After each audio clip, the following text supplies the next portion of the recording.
Dan saya Dwi Yuryanti sebagai narasumber.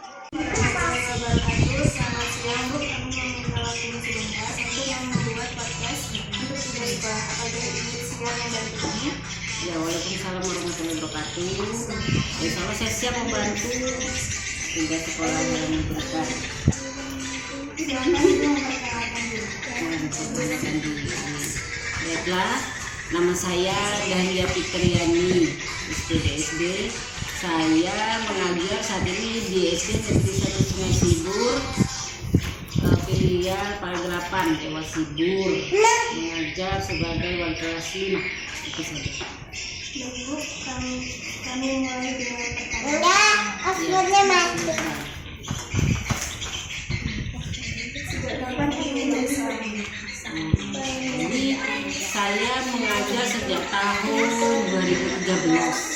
Pertama kali saya mengajar itu menurut saya lumayan, ya lumayan pinter, lumayan juga semua.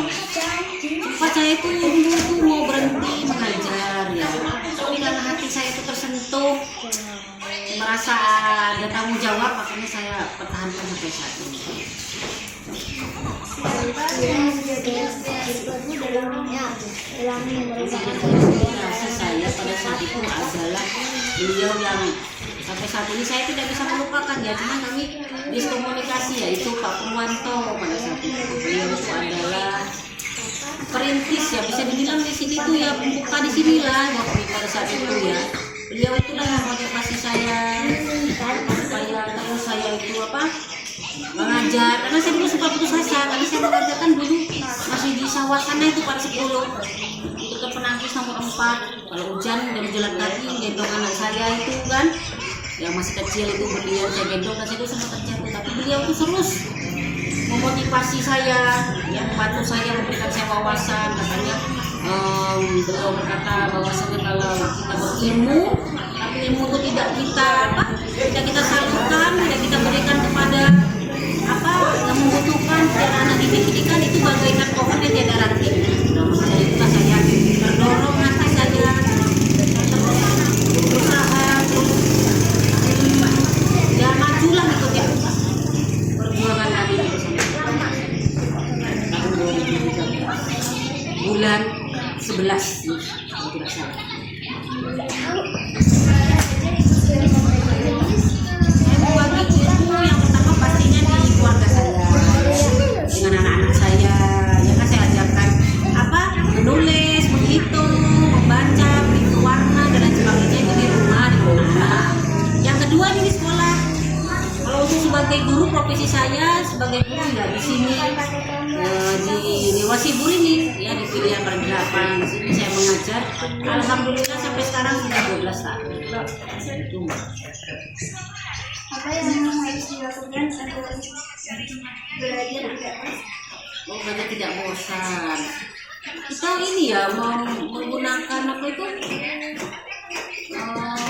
cara belajar yang berbeda gitu anak-anak. Maksudnya kita buat dulu suasana kelas itu nyaman, karena mungkin kelas itu kita rias seperti apa, kreativitas kalian. Karena kan kalau saya sekarang sudah kelas 9, menggambar diwarnai kertas kartonnya bunga atau gambar panorama atau pemandangan apa ya, suasananya dulu yang nyaman kan ya.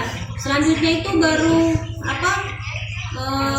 kalian harus suka sayang dulu dengan gurunya kan, guru wali kelas, guru mata pelajarannya harus sayang dulu, sehingga nanti kalau guru mata pelajaran itu datang, kalian senang dan menerima pelajaran itu dengan baik dan benar, dan dapat menyerap pelajaran itu dengan baik. Jadi pelajaran itu tidak membosankan.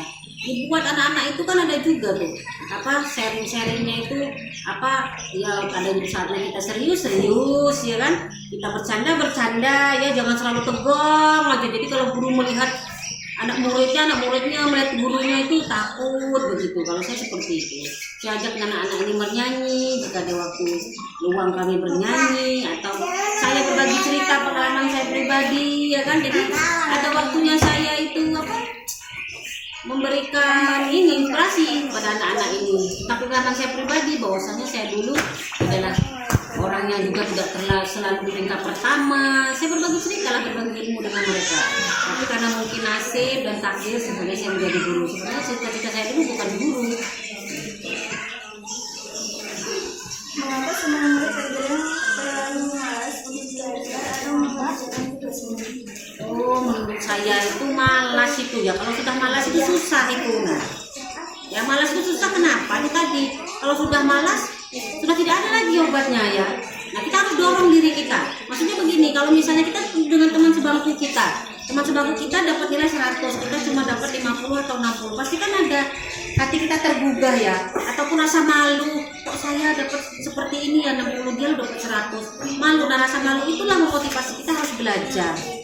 Nah, kalau saya sendiri terus memotivasi, terus memberikan inspirasi seperti saya ini, anak saya ini sekarang ada nih, contohnya si Sipa ini kan agak ini sedikit sama teman-temannya berbeda ya, agak jauh gitu. Selalu saya memotivasi Sipa, kalau memang ini belajarnya itu kurang di rumah, maksudnya punya suasana yang baru, datang ke rumah temannya ya kan. Nanti teman-temannya itu kan bisa berbagi pikiran, berbagi ilmu dengan Suhana, Dinda, Sela, Dina, Rama, ataupun si Dimas. Apalagi dia kan banyak waktu luang, ada kendaraan, bisa main kan di sini kan, rumahnya dekat bukan di sawah sana.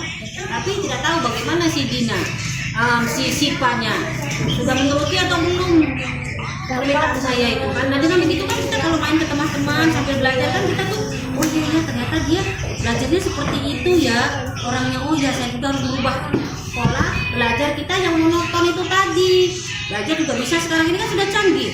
Kalau ada yang sulit tidak bisa ditemukan di buku atau dengan orang tua tidak bisa menjawab, bisa dicari di Google ya kan, bisa dicari di internet kan gitu. Banyak ya untuk kita bisa menambah ilmu kita ya kan. Selain kita bertanya kepada orang tua atau pendamping kita, ada tante pun bisa bertanya juga dengan teman. Jadi saya rasa untuk alasan malas itu tidak boleh jadi alasan malas, harus terus. Karena apa?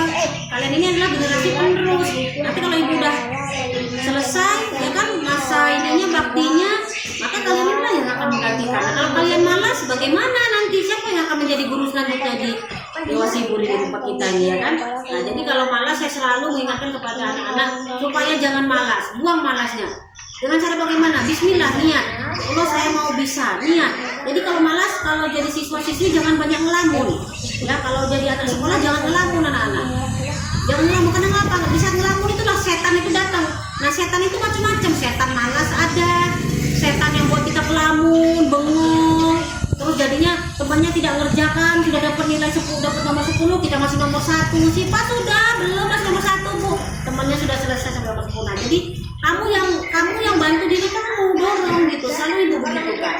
Nah, tapi tidak tahu anaknya kadang-kadang dengar aja matanya melotot ke depan, tapi tidak tahu pikirannya cuma ya bu. Ini ditanya udah belum main rumah Dinda, belajar bersama, tidak tahu apa jawabannya ya Dimas, apa Suhana, tidak tahu ya. Tapi ibu tahu siapa yang anak-anak di sini yang memang mereka belajar dengan baik, rajin, kelihatan sih kan ya, prestasinya juga, nilainya juga baik-baik. Jadi yang kalau yang terbelakang itu ibu bilang jangan malas. Lalu ibu motivasi begitu, ibu ajak mereka itu bercanda juga kadang-kadang supaya jangan terlalu terbebani dengan PR yang ada itu.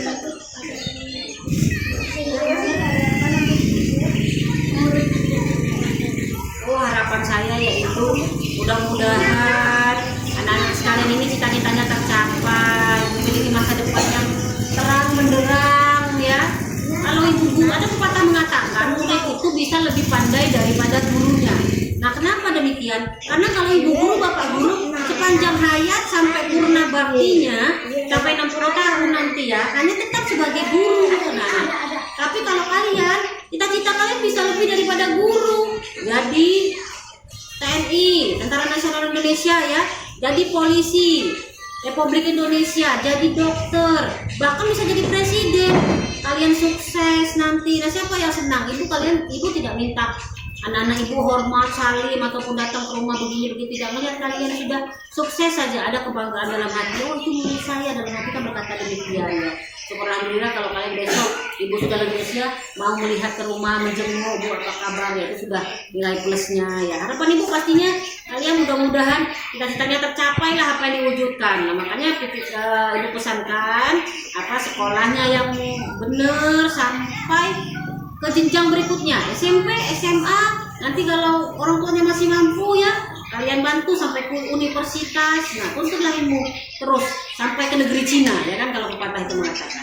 Jadi harapan seorang guru itu tidak ada yang mengharapkan apa anak muridnya jadi pemulung, anak muridnya jadi apa petani. Boleh jadi petani, maksudnya itu tapi apa profesor pertanian, insinyur pertanian kan gitu ya. Jangan yang tukang macul lagi seperti bapak-bapak kita sekarang. Itulah harapan ibu ya. Walaupun kita di pedalaman, tapi buktikanlah bahwa anak-anak yang di dalam sini bisa apa namanya jadi anak-anak yang berprestasi, ilmunya bermanfaat dan jadi orang sukses. Nah itulah harapan ibu ya ke depan anak-anak. Sekian pertanyaan podcast kami mengucapkan terima kasih kepada ibu yang telah membantu kami mengerjakan tugas podcast. Sekian podcast kami hari ini. Saya akhiri. Wassalamualaikum warahmatullahi wabarakatuh.